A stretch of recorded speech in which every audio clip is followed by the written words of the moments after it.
Amalawi anzanga ine ndi Blessings ya Rosario zatigweratu pamene akuluakulu a DPP atiberanso ndalama zokwana 700 million pogwiritsa ntchito Nokuma.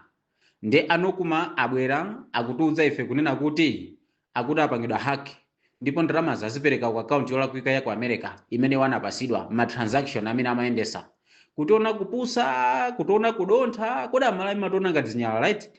700 million yapita atibera ndalama ija zimene ife tinadana nazo mu lamulo wa MCP. Kunama maboza too much. Iyayi talipira ndalama ku account yolakwika ndalama iyi inali kuti tigule mafuta komanso kubweza ngongole ndi atikulondoloza ma transaction athu yapita ndalama imene yapita atibera ayika mu account awo aku America akuluakulu a DPP aba ndalama zathu 700 million pogwiritsa ntchito Nokuma.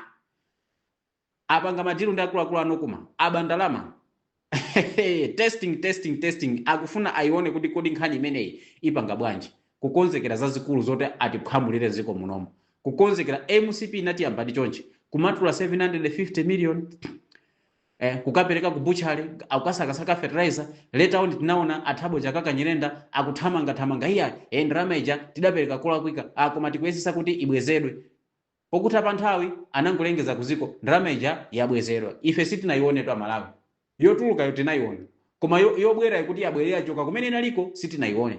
Izinso kuteko timva zimozimozi ndalama zapita aba akasiya ma account awo ku America mogwizana ndi Nokuma.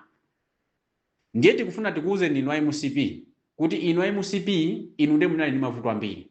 1 munali ndi Bridging Foundation scandal imene asosteni gwengwe anatibera ndalama zokwana 150 million dollars pogwiritsa ntchito Bridging scandal. Tinaberedwa ndalama zina ku butchery 750 million kwacha.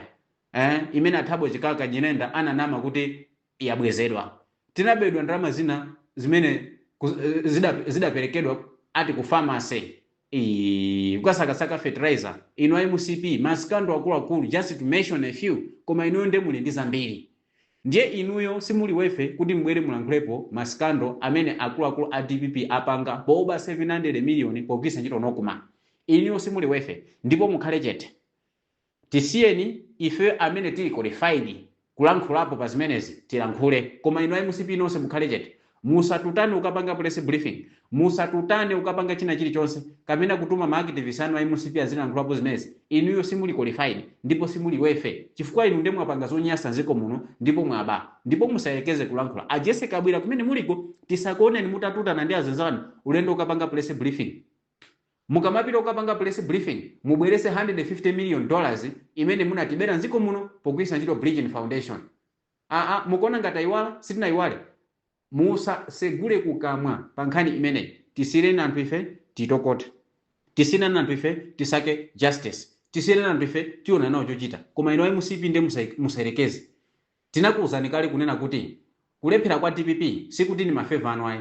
Musaone ngati kuti a DPP akapanga ma mistake anthu akaamba kuda nawo kukhosi ndiye kuti sympathy ndi no MCP mwaungopola inuyo munapita simuzabwereraso ndiye tisakuone ni mutatuluka tisiye. Yes tikudziwa kuti apapa akuluakulu a DPP aba 700 million pogwiritsa ntchito Nokuma koma tisiyeni ife tilondoza nkhani imene.